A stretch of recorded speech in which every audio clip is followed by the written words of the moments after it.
किसान पेंशन सभी ये लोग हैं, ऐसे 9,60,000 हैं। इन 9,60,000 की शिकायतें 15 दिन के अंदर अगर हल नहीं होती हैं तो उनको जनवरी के महीने का भी राशन मिलेगा। आगे फिर उसको बहुत जल्दी ये पूरा करने का काम हमने किया है। तो ये एक मुख्य रूप से जो आज आपको मुझे बताना था। हम लोगों ने हर सावधानी बरती है कि किसी के साथ ऐसे ही गलत ढंग से यानी किसी का राशन कार्ड न कटे। यानी गलत नहीं है हम, गलती होना स्वाभाविक है। गलती तो वो कहते हैं टू एयर इज ह्यूमन, गलती तो हो जाती है, लेकिन गलत मंशा नहीं है। मंशा यही है गरीब है उसको मिले, जो ठीक थोड़ा अपने लेवल पर पहुंच गया है उसको नहीं भी मिलता तो उसका हिसाब किया जा सकता है। क्योंकि हमने हिसाब लगाया कि जो बीपीएल परिवार में आते हैं उनको मुख्य रूप से अगर ज्यादा महीने में राशन का अगर 20 किलो में एवरेज लगाते हैं तो 500 रुपये महीने का ये लाभ है, यानी लगभग 6,000 रुपया साल का ये लाभ होता है। इसके अलावा कुछ स्कॉलरशिप्स आदि भी हकदार वो होता है। पेंशन तो ओल्ड एज पेंशन है, पति पत्नी की आय अगर 2 लाख से ऊपर है तो नहीं मिलेगी, उससे नीचे अगर होगी तो मिलेगी, लेकिन उसका पारिवारिक इनकम के साथ संबंध नहीं है। वो पति पत्नी की दोनों की आय वो 2 लाख से नीचे रहनी चाहिए तो फिर उनको मिलती है। कभी कभी मकान बनाने के लिए भी किसी का मकान टूटता है तो उसको मरम्मत के लिए वो योजना भी एक इसमें मिलती है। लेकिन कैजुअल ऐसी कई तरह की सहायता है जो आवश्यकता पड़ने पर वो दी जाती है।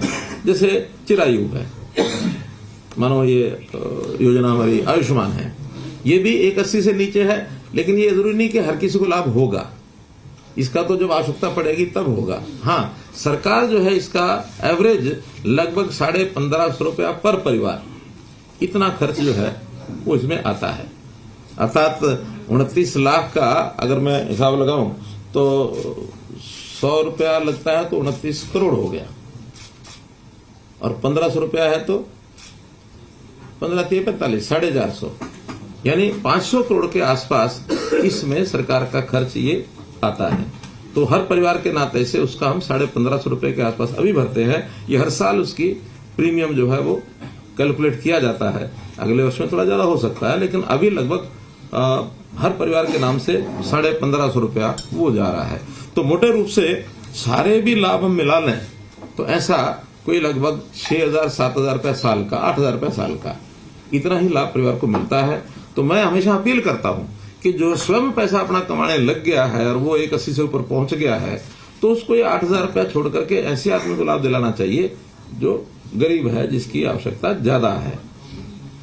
हम तो प्रार्थना करते हैं, हर किसी की इच्छा भी होती है मैं गरीब से अमीर कैसे बनूं, तो हर आदमी आगे बढ़े और इन योजनाओं का लाभ छोड़े, इसमें हर एक को संतोष करना चाहिए। ये एक अपील भी मैं इसके साथ साथ करता हूं और इस अपील का असर भी लोगों पर होता है।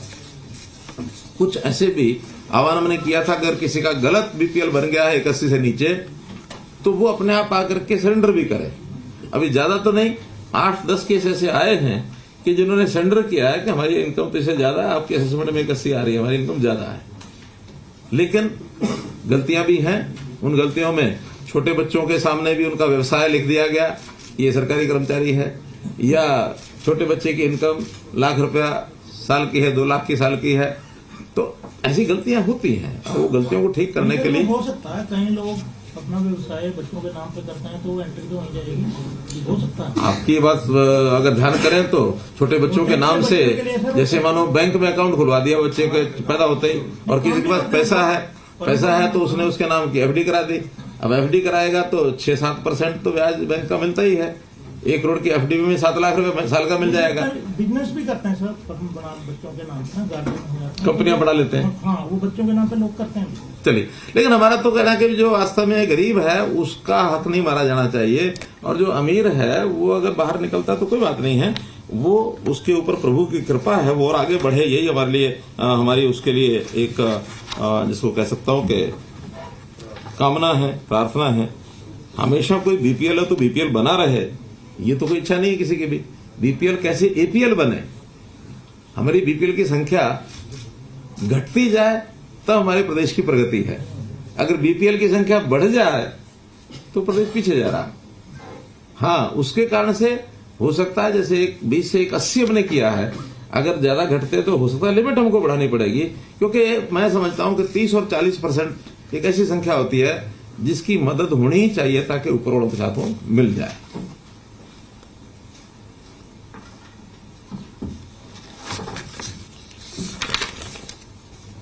मित्रों, एक विषय जो बार बार आता है, बेरोजगारी। अब हम तो जो कि अपना सत्यापित डाटा ये अपने पास रखते हैं और इस सत्यापित डाटा में आज भी एक क्लिक से जब हम ये निकालते हैं कि इस समय जिन्होंने अपने आप को बेरोजगार डिक्लेयर किया है तो वो 6.5 लाख के आसपास लोग हैं। अब आप कहेंगे कि जब फॉर्म भराए जाते हैं ज्यादा भरते हैं, वो इसलिए भरते हैं कि हर आदमी अपने एक छोटे काम में तो लगा ही रहता है, लेकिन बाद में उसको लगता है कि मैं पढ़ा लिखा हूं, मुझे सरकारी नौकरी मिलनी चाहिए। प्राइवेट नौकरी करने वाले भी सरकारी नौकरी के लिए इच्छा करते हैं, लालयित रहते हैं। या ग्रुप डी की नौकरी करने वाला पढ़ा लिखा है, उसको लगता है मुझे सी में आना है तो सी के लिए फॉर्म भरेगा। सी वाला भी अगर बी की नौकरी निकलती है तो बी के अंदर फॉर्म भरेगा, अपने आप को प्रमोट करने के लिए। एक विषय। दूसरा, ये हमारा सारा आंकड़ा हमारे प्रदेश का, लेकिन सरकारी नौकरी में प्रदेश से बाहर के लोगों को भी अप्लाई करना उनके लिए भी यानी कर सकते हैं, कोई मनाही नहीं है, ऑप्शन है। तो बहुत ऐसे आसपास के प्रदेश के लोग भी उसमें आकर के अप्लाई करते हैं। वो उत्तर प्रदेश के हो सकते हैं, वो राजस्थान के हो सकते हैं, वो पंजाब के हो सकते हैं, हिमाचल के हो सकते हैं, दिल्ली के हो सकते हैं। हर किसी को सरकारी नौकरी का लालच होता है। अब ये अलग बात है कि हमने उसमें मेरिट के ऊपर करने का एक जो नियम है वो बहुत सख्त बनाया कि हमारे यहाँ मेरिट के बिना कोई नौकरी पाएगा नहीं। तो उसमें से थोड़ा जो कमजोर बच्चे हैं वो डिस्करेज तो हो गए हैं, क्या वैसे नहीं भरते हैं। पहले तो हर कोई आके भरता था, रास्ते ढूंढता था, तो रास्ते सारे बंद हो गए हैं। अब हम तो बल्कि इसके लिए जो कमजोर बच्चा है किन्हीं कारणों से पीछे रह गया पढ़ाई में, अब वो खाली रहे सारी उम्र, ऐसा नहीं है, उसको भी व्यवसाय मिले, इसके लिए स्किलिंग के काम ये हमने शुरू कर दिए हैं। और स्किल यूनिवर्सिटी के माध्यम से बहुत सी इंडस्ट्री को भी हमने ऑनलाइन लिया है, ताकि वो लोग उनके साथ समझौता करके और कुछ जो उनकी आवश्यकता है उसकी स्किलिंग उन सेंटर्स में हो जाए। सर्टिफिकेशन हमारा जो विश्वकर्मा कौशल विश्वविद्यालय वो सर्टिफिकेट देगा, फैकल्टी भी वो देंगे, पढ़ाई भी वो कराएंगे, और बाद में उनकी प्लेसमेंट उसी इंडस्ट्री में हो जाए। ऐसे 50 के लगभग बड़ी इंडस्ट्री के साथ भी हमारे इस स्किल यूनिवर्सिटी ने समझौते किए हैं। और इसके अलावा भी स्किलिंग के जगह जगह कोर्सेज बन रहे हैं, बढ़ रहे हैं। और जिस प्रकार की स्किलिंग की आवश्यकता है, बहुत बड़े यानी स्किल की जो संख्या है ये लगभग वैसे तो 8000 की सूची है जिस प्रकार के स्किल्स सिखाए जा सकते हैं, लेकिन अलग अलग प्रकार के छोटे बड़े हैं। हम हरियाणा में भी लगभग 1500 स्किल्स तक ऐसा पहुंच चुके हैं कि इन स्किल्स के लिए और कोई ना कोई कराई जाए सिखलाई। तो ये सारा काम भी हम कर रहे हैं। तो बेरोजगारी वास्तव में जो सीएमआई और ये सारा बार बार मैं कह चुका हूं, अपनी ओर से ही कह रहा हूं कि हमेशा कभी 28% तो कभी 35% तो कभी 32%। एक समय ऐसा भी था जब 2017 में इन्होंने 2% भी कहा था कि हरियाणा बेरोजगारी दर 2% है। अब कब 2 हो जाती है और कब एक ही महीने के बाद 38 से और 27 पर आ जाती है। उनके खिलाफ कोई कार्रवाई करी नहीं है पिछले 5 मेरी इतनी कार्रवाई कि मैं आप लोगों को बताता हूं, आप आगे बता देते हैं, लोगों को पता लग गया है। और वो सरकार के ऊपर बदनाम कर रहे हैं प्रकार से। अगर ये मैं कहता हूं जनता ठीक से समझ जाए, ये जो करें इनको उल्टा पड़ेगा। यानी जनता जिस बात को समझ जाती है, या तो जनता की भाषा ये बोलेंगे और जनता की भाषा ये नहीं बोलेंगे तो जनता इनको छोड़ेगी, और उनको जनता छोड़ दे तो हम भी चाहते हैं। विपक्ष की बात कर रहे हैं तो नहीं की कर रहा हूँ, सीएमआई की हो रही थी। नहीं, सीएमआई की बात भी हम आपके माध्यम से जनता को बताते हैं, और जनता अगर समझ जाए कि सीएमआई वाला जो विषय है ये एक प्रकार का वो गलत बोलते हैं और हर बार बोलते हैं और बड़े बड़े नेताओं से बुलवाते हैं, तो ये जनता को समझना जरूरी है। इसका डाटा उठा लेते हैं, ये कहां से उठाते हैं मालूम नहीं, लेकिन करते क्या है, सीएमआई के एक सैंपल 25-50 लोगों को मिल रही है, 25-50 लोगों को मिल रही है। और कोई भी कंपनी 25-50 लोगों को मिलेगी तो उनके सामने सबसे पहले कौन आएगा, बेरोजगारी है जो घूम रहा है खाली। टेलीफोनिक सर्वे भी। अब वो किसी ऑफिस में जाकर नहीं पता करेंगे, वो किसी खेत में जाकर नहीं पता करेंगे, वो किसी दुकानदार पर जाकर नहीं पता करेंगे। पार्क में लोग घूम रहे वहां पूछ लिया, सड़क किनारे खड़े हैं वहां पूछ लिया।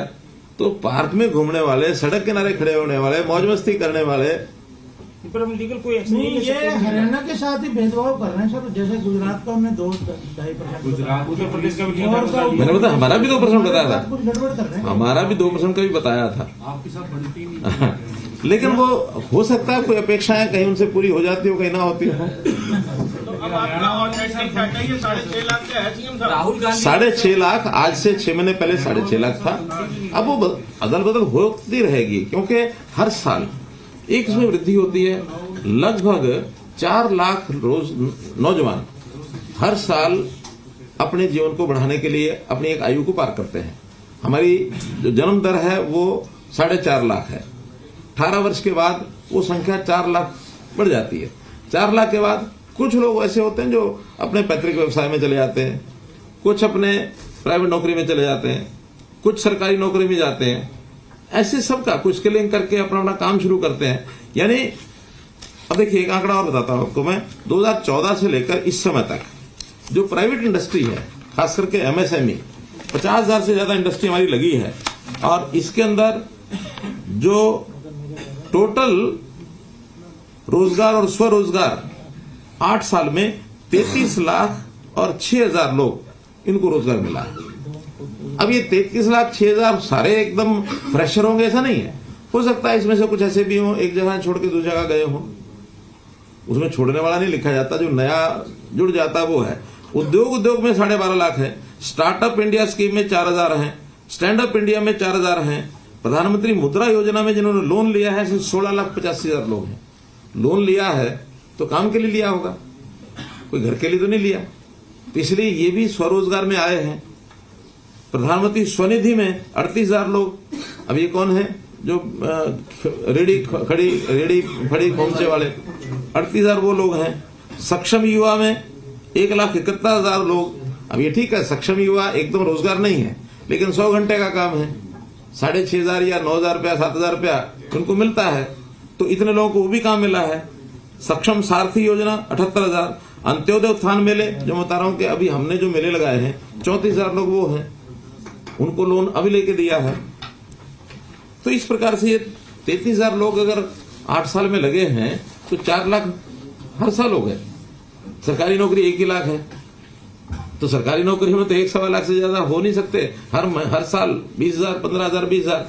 हर किसी की अपेक्षा ये रहे कि हम सरकारी नौकरी प्राप्त करेंगे, दैट इज नॉट पॉसिबल। इसलिए बेरोजगारी का कोई आलम ऐसा हो कि सारे लोग यहाँ बेरोजगार दिखाने लग गए, तो इसलिए इस विषय को, जहां तक सरकारी नौकरियों का विषय है, जिसे हमने कॉमन पात्रता परीक्षा, कॉमन एलिजिबिलिटी टेस्ट, इसका प्रावधान किया था, वो ग्रुप सी का एग्जाम हो चुका है। उसका रिजल्ट आज कल में ही आने वाला है।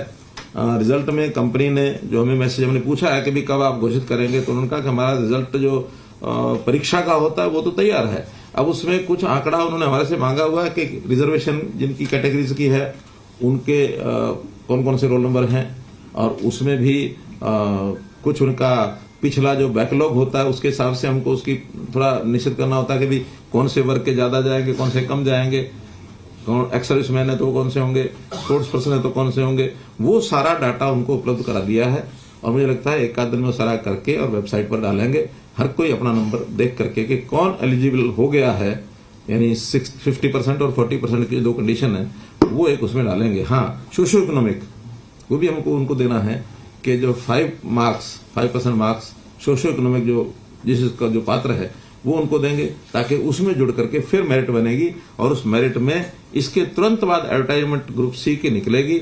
सी की एडवर्टाइजमेंट के लगभग 30,000 तो रिक्वेशन डिपार्टमेंट के पास आ गई है, 6,000 पुलिस की है, 36,000, और उस समय तक 1,000-2,000 बढ़ जाएगी।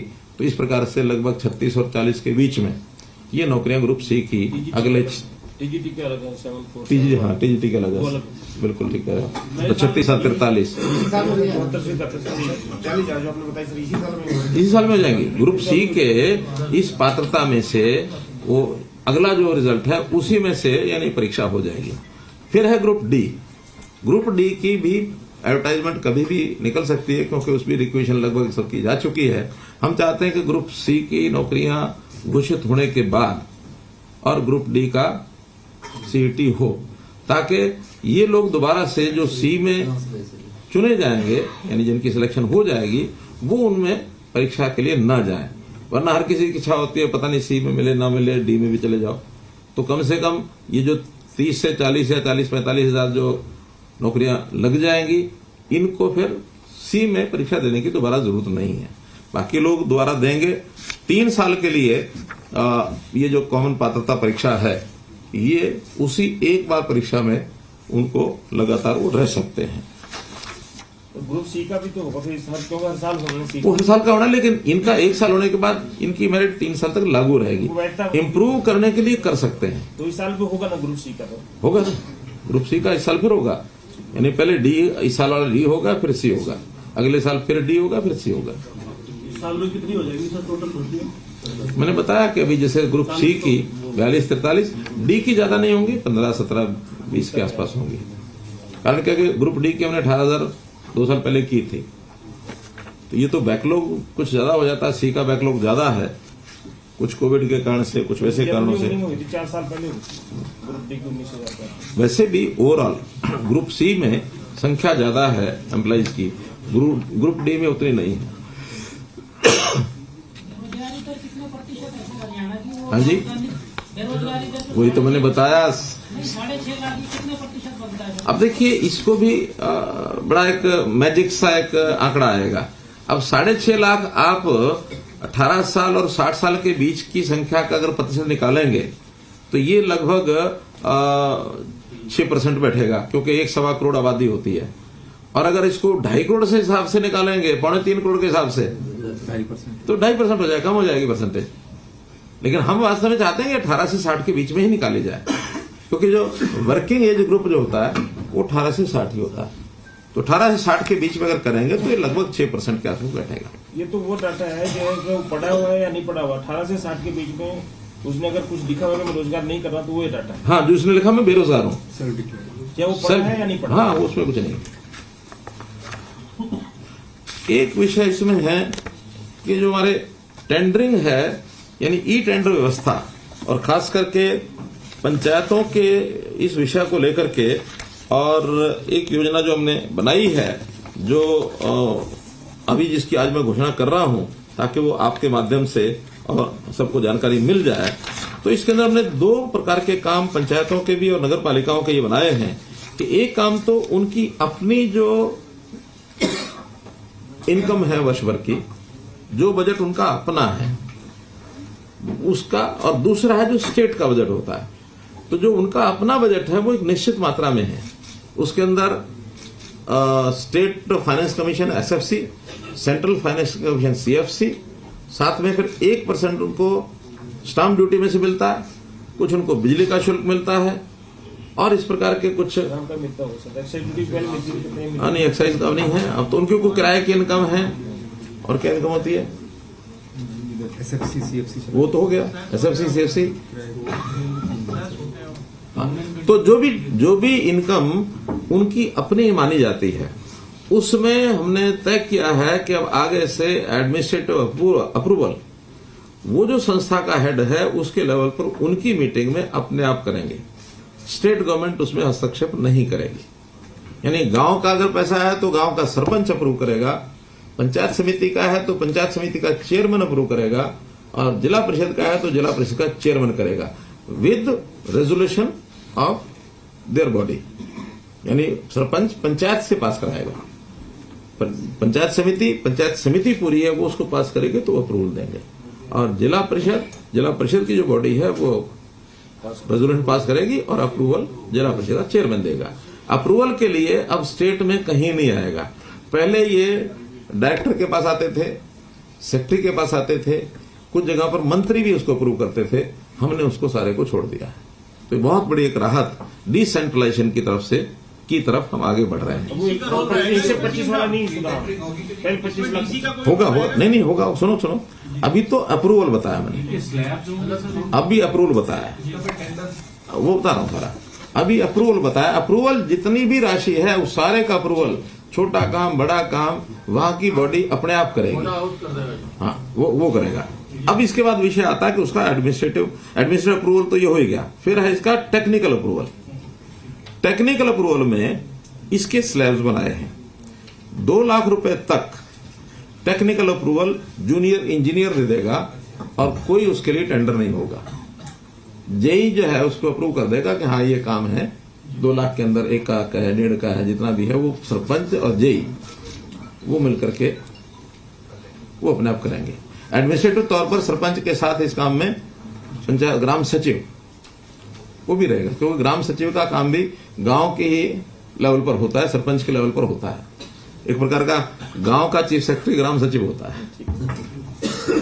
और 2 लाख से लेकर 25 लाख तक इसका टेक्निकल अप्रूवल एसडीओ देगा।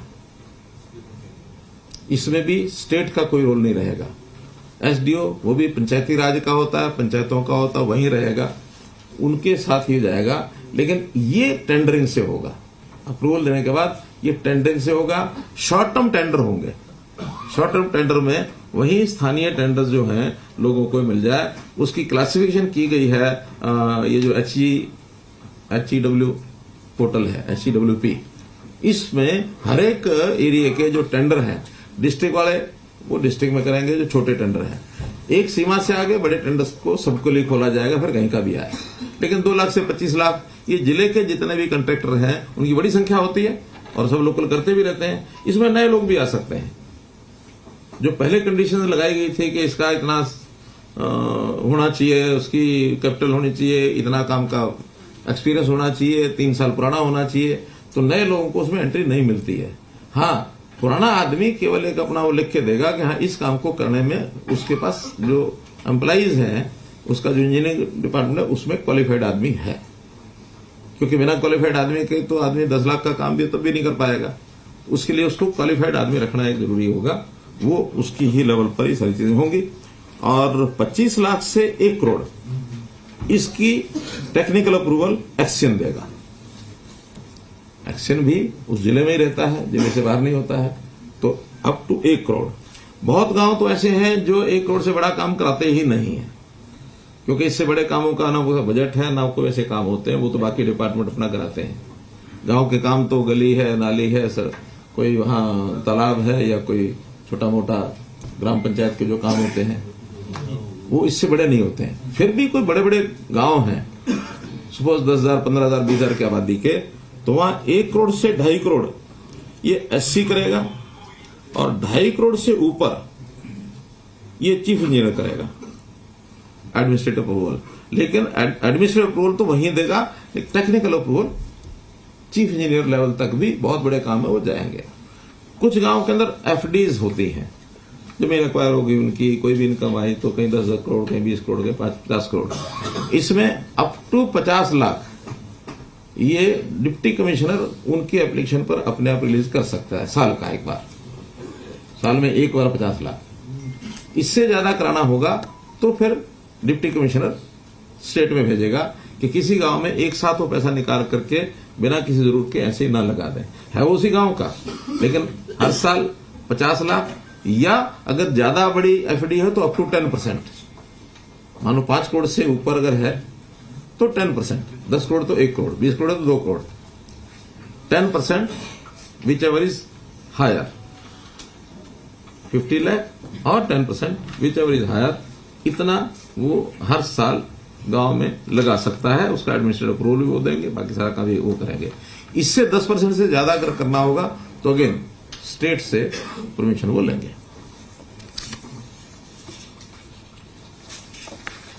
तो ये मोटे रूप से जो हमने छूट दी है। हाँ, जो स्टेट के बजट से चीजें जाएंगी उसके लिए 25 लाख रुपए से छोटे काम उनकी यदि आवश्यकता होगी गांव में, वो पैसा हम गांव को भेज देंगे, या जिला परिषद पंचायत समिति उनकी डिमांड आती है 25 लाख से कम का अगर काम है तो उनको दे देंगे। सपोज बजट अपना कम हो गया किसी का, उनको लगता है कि हमें 10 लाख की और काम की जरूरत है, स्टेट से दिया जाए, तो हम स्टेट फंड